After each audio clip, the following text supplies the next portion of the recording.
দর্শক, আপনারা হয়তো ভাবছেন আমেরিকা এবং ইরানের মধ্যে তো একটা যুদ্ধবিরতি হয়েই গেল, তাহলে হয়তো মিডল ইস্টে আমেরিকার আধিপত্য আবারও আগের মতো শান্তিতে কায়েম হতে যাচ্ছে।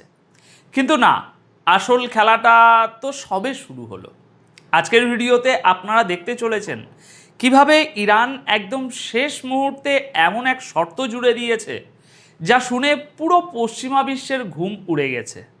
ইরান এখন থেকে হরমুজ প্রণালী দিয়ে যাওয়া পশ্চিমা এবং অন্যান্য বাণিজ্যিক জাহাজগুলোর কাছ থেকে টোল ফি আদায় করার ঘোষণা দিয়েছে।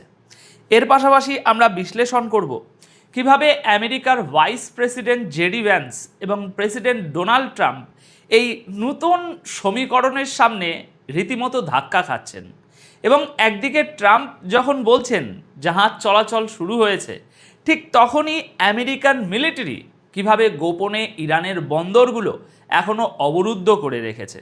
আর সবার শেষে থাকছে এই পুরো নাটকে সৌদি আরবের সেই মাস্টার স্ট্রোক বয়ান, যা আমেরিকা এবং ইরান উভয়কেই কড়া বার্তা দিয়ে বুঝিয়ে দিয়েছে যে মধ্যপ্রাচ্যের আসল কূটনীতি এখন আর শুধু হোয়াইট হাউসের ইশারায় চলে না।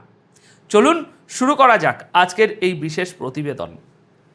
দেখুন, সাধারণ খবরের কাগজে আপনারা শুধু এটুকুই পড়বেন যে আমেরিকা আর ইরানের মধ্যে একটা চুক্তি হয়েছে এবং শান্তি ফিরে আসছে।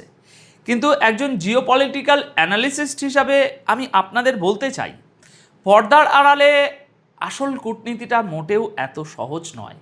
এখানে একটা জিনিস বুঝতে হবে, পশ্চিমা বিশ্ব সবসময় চায় তাদের গড়া নিয়মে পুরো দুনিয়া চলুক, কিন্তু এখন সময় বদলেছে। গতকাল অর্থাৎ 15ই জুনের সন্ধ্যায় এমন একটা খবর সামনে এসেছে যা গ্লোবাল পাওয়ার পলিটিক্সের কেন্দ্রবিন্দুতে একটা ভূমিকম্প তৈরি করেছে। ইরানের পররাষ্ট্র মন্ত্রণালয়ের মুখপাত্র ইসমাইল বাঘে গতকাল 15ই জুন সন্ধ্যায় সরাসরি এবং খুব স্পষ্টভাবে একটা ঘোষণা দিয়েছেন।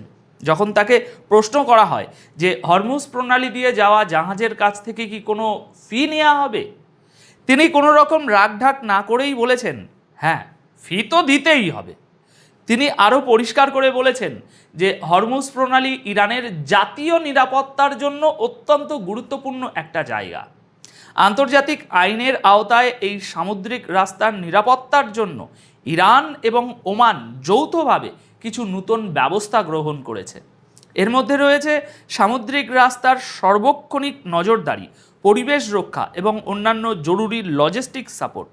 আর এই যে সার্ভিসগুলো দেয়া হবে, তার জন্য বাণিজ্যিক জাহাজগুলোকে এখন থেকে টাকা গুনতে হবে। দেখুন, আসল ব্যাপারটা হলো, এতদিন আমেরিকা বা পশ্চিমা দেশগুলো এই রাস্তাটাকে নিজেদের বাপদাদার সম্পত্তি মনে করে বিনা খরচে ব্যবহার করে এসেছে। কিন্তু ইরান এখন যে দাবার চালটি চেলেছে, তা সরাসরি পশ্চিমাদের অর্থনৈতিক আধিপত্যের উপর একটা বিশাল আঘাত। কয়েক মাসের চরম উত্তেজনা আর সংঘাতের পর আমেরিকা হয়তো ভেবেছিল তারা একটা চুক্তি করে ইরানকে আটকে ফেলেছে, কিন্তু ইরান এই চুক্তির একদম শেষ মুহূর্তে এই টোল আদায়ের শর্তটি জুড়ে দিয়ে পুরো পশ্চিমা বিশ্বকে বোকা বানিয়ে দিয়েছে। এর সোজা অর্থ হলো, হরমুজ প্রণালী দিয়ে পার হওয়া গালফ দেশগুলোর তেল, গ্যাস বা অন্যান্য সামগ্রীর পরিবহন খরচ এখন বহুগুণ বেড়ে যাবে। বিশ্লেষকদের মতে এটা যুদ্ধের পর স্ট্র্যাটেজিক্যালি ইরানের একটা বিশাল বড় বিজয়। এতদিন যে জাহাজগুলো আরামসে এই রাস্তা দিয়ে পার হয়ে যেত, এখন তাদের ইরানের সার্ভিসের উপর নির্ভর করতে হবে এবং টাকা দিতে হবে। পশ্চিমা শিপিং কোম্পানিগুলো হয়তো ইরানকে এখন জোর জুলুমকারী হিসাবে তুলে ধরার চেষ্টা করবে, কারণ তাদের দাবি অনুযায়ী এমন কোনো সিকিউরিটি সার্ভিসের দরকার তাদের আগে কখনো পড়েনি। কিন্তু বাস্তবতা হলো, গ্লোবাল সাউথ বা নন ওয়েস্টার্ন দেশগুলো এখন নিজেদের ভৌগোলিক শক্তির সঠিক ব্যবহার একদম কড়ায় গণ্ডায় বুঝে গেছে। এখন আসুন দেখি এই পরিস্থিতিতে আমেরিকার রিয়াকশানটা ঠিক কী। ইরান যখন একতরফাভাবে এই ফি আদায়ের ঘোষণা দিল, তখন আমেরিকা যে ভিতরে ভিতরে কতটা অস্বস্তিতে পড়েছে তা তাদের নেতাদের কথা থেকেই স্পষ্ট। 15ই জুন সন্ধ্যায় আমেরিকার ভাইস প্রেসিডেন্ট জেডি ভ্যান্সের একটি ইন্টারভিউ সামনে আসে। তাকে যখন সরাসরি জিজ্ঞাসা করা হলো যে ইরানের সাথে কি এমন কোনো চুক্তি হয়েছে যেখানে হরমুজ প্রণালী প্রথম 60 দিন বিনা ফিতে খোলা থাকবে, নাকি দীর্ঘমেয়াদের জন্য জাহাজগুলো ফ্রিতে যাতায়াত করতে পারবে? এর উত্তরে জেডি ভ্যান্স বললেন তা থেকে আমেরিকার বর্তমান দুর্বলতা খুব সুন্দরভাবে ফুটে ওঠে। তিনি বললেন যে আমেরিকা আশা করে হরমুজ প্রণালী দীর্ঘ সময়ের জন্য বিনা টোলেই খোলা থাকবে। তিনি আরও যোগ করলেন যে এই বিষয়ে এখনও কোনো চূড়ান্ত সিদ্ধান্ত হয়নি এবং আগামী দিনের আলোচনাগুলোতে এসব টেকনিক্যাল বিষয়গুলো ঠিক করা হবে। দর্শক, ব্যাপারটা একটু তলিয়ে দেখুন, ভাবুন। একদিকে ইরান বুক ফুলিয়ে বলছে ফি দিতেই হবে, আর অন্যদিকে বিশ্বের তথাকথিত সুপার পাওয়ার আমেরিকার ভাইস প্রেসিডেন্ট বলছেন তারা আশা করছেন রাস্তাটা ফ্রি থাকবে। এর মানে হলো যুদ্ধ থামানোর যে চুক্তিটা হয়েছে সেখানে হরমুজ প্রণালীর নিয়ন্ত্রণ কার হাতে থাকবে তা নিয়ে আমেরিকা এবং ইরান এখনও একেবারেই ভিন্ন দুই মেরুতে অবস্থান করছে। আমেরিকা এখনও সেই পুরনো দিনের স্বপ্নে বিভোর যে তারা ধমক দিলেই সব ফ্রি হয়ে যাবে, কিন্তু গ্রাউন্ড রিয়ালিটি বলছে অন্য কথা। আগামী দিনগুলোতে এই দর কষাকষিতেই প্রমাণ হয়ে যাবে যে বিশ্বের সবচেয়ে গুরুত্বপূর্ণ এই সামুদ্রিক রুটটি কি সত্যিই পশ্চিমাদের জন্য আগের মতোই একেবারে বিনামূল্যে ব্যবহারের জন্য উন্মুক্ত থাকবে, নাকি তাদেরকে ইরানের শর্ত মেনেই সেখানে ব্যবসা করতে হবে। দর্শক, এর ঠিক পরেই 15 জুন সন্ধ্যায় আমেরিকার প্রেসিডেন্ট ডোনাল্ড ট্রাম্পের একটি বিবৃতি আসে যা পরিস্থিতিকে আরও বেশি ঘোলাটে করে তুলেছে। ডোনাল্ড ট্রাম্প অত্যন্ত আত্মবিশ্বাসের সাথে দাবি করলেন যে হরমুজ প্রণালী দিয়ে জাহাজের আনাগোনা আবার শুরু হয়ে গেছে। তিনি কি বলেছে জানেন?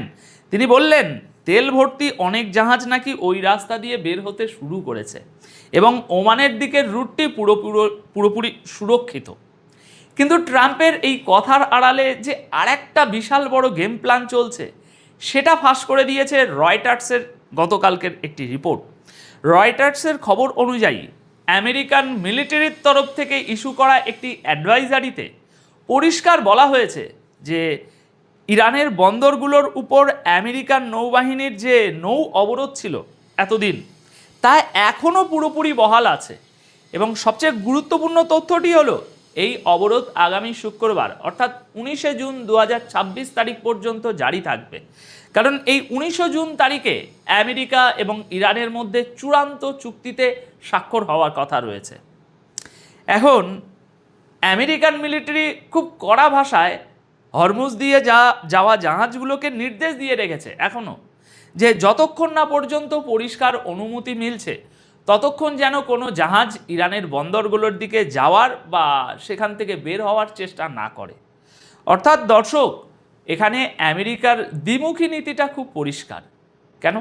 কারণ একদিকে প্রেসিডেন্ট ট্রাম্প দুনিয়াকে দেখাচ্ছেন যে তিনি পরিস্থিতি স্বাভাবিক করে ফেলেছেন এবং জাহাজ চলছে, অন্যদিকে আমেরিকান নেভি বন্দুকের জোরে ইরানের বন্দরগুলোকে এখনও আটকে রেখেছে। আরব দেশগুলোর জাহাজ হয়তো যাতায়াত করছে, কিন্তু ইরানের উপর আমেরিকার এই দাদাগিরি এখনও চলছে।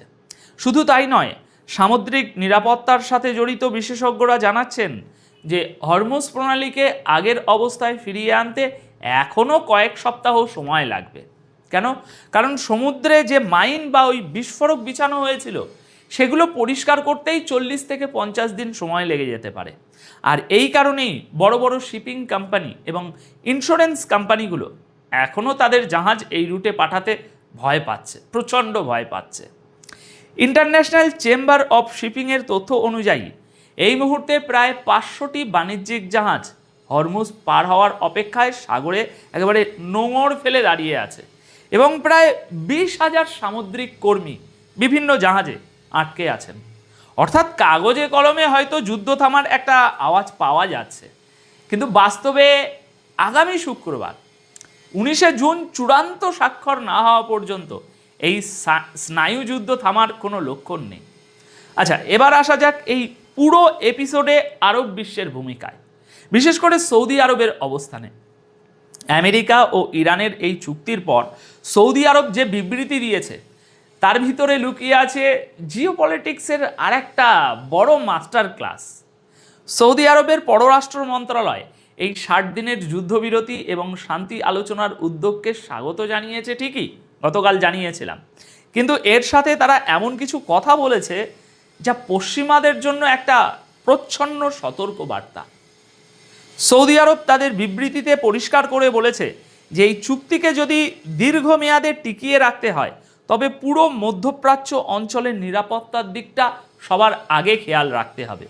প্রতিটি দেশের সার্বভৌমত্বের সম্মান করতে হবে এবং কোনো দেশ যেন অন্য দেশের অভ্যন্তরীণ বিষয়ে হস্তক্ষেপ না করে সেটা দেখতে হবে। দর্শক, এই কথাগুলোর আসল অর্থটা কি জানেন? সৌদি আরব আসলে এখানে কাউকেই ছাড় দেয়নি। তারা আমেরিকাকে বুঝিয়ে দিয়েছে যে মধ্যপ্রাচ্যের মাটিতে আমেরিকার ইচ্ছে মতো অন্য দেশের অভ্যন্তরীণ বিষয়ে নাক গলানো বা সামরিক ঘাঁটি ব্যবহার করে আঞ্চলিক ভারসাম্য নষ্ট করার যে পুরনো পলিসি, সেটা আর মেনে নেওয়া হবে না এই যুদ্ধের পর। অন্যদিকে হরমুজ প্রণালীতে জাহাজের অবাধ যাতায়াত যে তাদের অর্থনীতির জন্য কতটা জরুরি সেটাও তারা পরোক্ষভাবে মনে করিয়ে দিয়েছে। সৌদি আরব খুব চালাকির সাথে এটা স্পষ্ট করে দিয়েছে যে শুধু আমেরিকা আর ইরানের স্বার্থ রক্ষা করলেই চলবে না চুক্তিতে, বরং এই চুক্তিতে পুরো মিডল ইস্টের দেশগুলোর স্বার্থ সমানভাবে নিশ্চিত করতে হবে। এখানে কারো একক আধিপত্য চলবে না। দর্শক, গ্লোবাল পলিটিক্সে এখন আর কেউ অন্ধভাবে আমেরিকার পক্ষে বা বিপক্ষে যায় না, সবাই নিজের দেশের স্বার্থটাকে আগে দেখছে।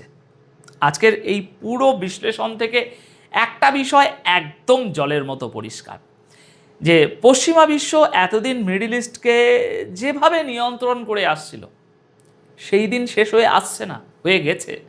ইরানের টোল আদায়ের সাহস, আমেরিকার অভ্যন্তরীণ দ্বিধা, ট্রাম্পের কথার সাথে মিলিটারির কাজের অমিল সব কিছুই প্রমাণ করে যে বিশ্ব এখন আর এক মেরু কেন্দ্রিক নেই। আগামী 19শে জুন 2026-এর চুক্তিতে কি স্বাক্ষর হয় এবং হরমুজ প্রণালীর নিয়ন্ত্রণ শেষ পর্যন্ত কোন দিকে গড়ায় তার উপরেই নির্ভর করছে আগামী দশকের গ্লোবাল ভূ রাজনীতির ভবিষ্যৎ। দর্শক, আজকের এই বিশ্লেষণ নিয়ে এখন আপনাদের কি মতামত? আপনারা কি মনে করেন ইরান শেষ পর্যন্ত হরমুজ প্রণালীতে টোল আদায়ে সফল হবে, নাকি আমেরিকা আবার কোনো সামরিক বা অর্থনৈতিক চাপ দিয়ে তাদের আটকে দেবে? আপনাদের মূল্যবান মতামত অবশ্যই কমেন্ট করে জানাবেন। আপাতত এই প্রতিবেদন তাহলে এখানেই শেষ করছি। সবাই খুব ভালো থাকবেন, সুস্থ থাকবেন। ধন্যবাদ আপনাদের সকলকে।